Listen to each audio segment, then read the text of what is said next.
A tray clattered to the floor. Gasps echoed across the cafeteria. The new girl, Mei Lin, stood frozen, her wide brown eyes locked on the torn fabric hanging from her shoulder. The once crisp white blouse of her exchange student uniform had been shredded like paper, one side ripped open by a sharp yank. The laughter that followed pierced her like knives, cruel, mocking, heartless. It was her second week in an American high school. She had traveled thousands of miles from Shanghai, full of hope and excitement. Her host family had been kind, and the town was quaint, with its leafy streets and weather-worn charm. But school? That was another story. Whoops. Did your rice paper shirt fall apart, Mei Lin? Sneered Lexi Green, the queen bee of Hawthorne High, surrounded by her clique of laughing girls and football boys. Lexi's boyfriend, Jordan, leaned in with a smirk. Careful, guys. You know kung fu might kick in. More laughter. Mei Lin clenched her fists, trembling not from fear, but from restraint. Her mother's words rang in her mind. Be strong, but gentle. You represent us, remember? But how gentle could one be when humiliated in front of 300 students? She didn't cry. She didn't scream. She just walked away, head down, arm clutching her ruined shirt. As she stepped past the tables, a soft voice reached her. You okay? It was Elias. He was quiet, always sketching in the corner with his pencil and worn-out notebook. Bullies left him alone because they didn't think he was worth the effort. But his gray eyes held sincerity. Mei Lin nodded mutely and rushed out of the cafeteria. The locker room mirror showed the damage. Her shirt barely held together, her eyes red though no tears had fallen. A teacher finally found her and helped her change into a spare gym shirt. But the whispers had already spread. Did you see what happened to the new girl? Yeah, Lexi totally humiliated her. She just walked off like a robot. I heard she's some martial arts prodigy, like, she could snap bones if she wanted. Rumors turned her into a legend. But Mei Lin knew the truth. She had chosen peace. Until peace wasn't enough. The next few days were worse. Crumpled notes in her locker. Fried rice jokes at every turn. Videos of the incident spreading like wildfire on social media. Elias sat with her at lunch when no one else dared. They're cowards, he said one day, setting down his sketch pad. They're afraid of anyone different. She gave a faint smile. They think I'm weak. No, Elias said. They hope you are. Something shifted inside her that day.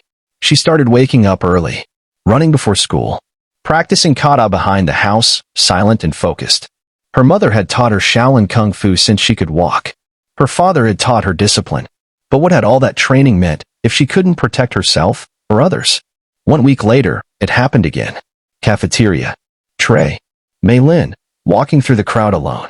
This time, Lexi tripped her. Milk spilled. A fork clattered. Mei landed on her knees. She rose slowly. Then came the voice, loud and taunting.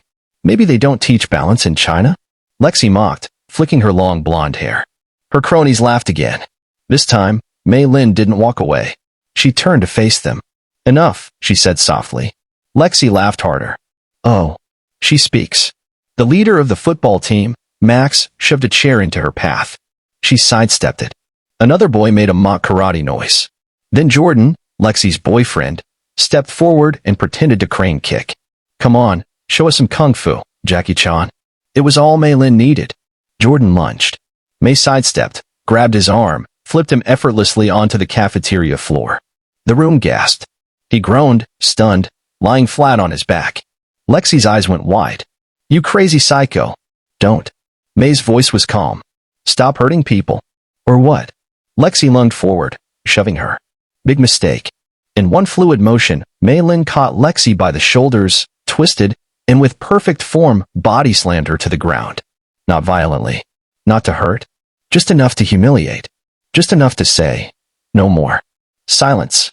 The entire cafeteria stood still. Phones recorded. Mouths hung open. Elias, sitting near the wall, dropped his pencil. Mei stepped back, composed. Lexi groaned on the floor, more in shock than pain. A teacher finally pushed through the stunned crowd. What's going on here? Dozens of voices answered at once. She was being bullied. Mei just defended herself. Lexi started it. They ripped her shirt last week. I have the video. The truth unraveled in seconds. Teachers gathered statements. Lexi and her crew were escorted to the office. Mei Lin, still calm, helped Jordan off the floor before walking to the nurse's office to check on him. I didn't mean to hurt you, she said. Just stop mocking others. Jordan, eyes wide, nodded silently. The story exploded online. Hashtag Mei Lin body slam trended on TikTok. Students who never noticed her now applauded her bravery. Some apologized. Even the principal, after reviewing the footage, commended her for her self-control. But Mei didn't want attention. She only wanted kindness. One afternoon, Elias showed her his sketch pad. He had drawn her mid-air, flipping Jordan with a calm expression and a swirl of grace. "You look like a superhero," he said. She laughed, a real laugh, for the first time since arriving. "I just wanted to stop the pain." Weeks passed. Lexi and her gang were suspended. Anti-bullying workshops were launched. A new culture started forming in the halls of Hawthorne High. The quiet kids, the different kids, the new kids, they found space to breathe. Mei Lin joined the martial arts club and offered free self-defense classes. She tutored struggling classmates. And each day, she and Elias sat together, sharing stories and dreams. In the spring talent show, Mei performed a traditional kung fu demonstration. Elias provided the music, live piano, gentle and strong. The crowd rose in applause. She bowed, tears finally falling. But this time, they were warm. Years later, after returning to China, Mei received a message. A photo.